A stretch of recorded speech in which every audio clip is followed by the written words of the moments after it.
¿Sabías que los lobos son más que depredadores? Son familia, estrategia y equilibrio natural. Manada de lobos caminando en fila, luego cazando alces o ciervos.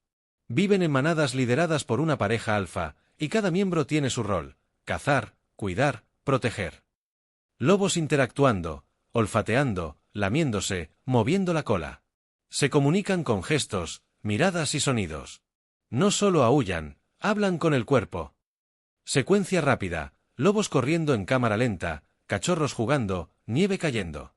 Pueden recorrer más de 20 kilómetros al día. Siempre juntos, siempre en equipo. Paisajes salvajes, ciervos pastando, luego lobos observando desde lejos. Sin lobos, el ecosistema se desbalancea.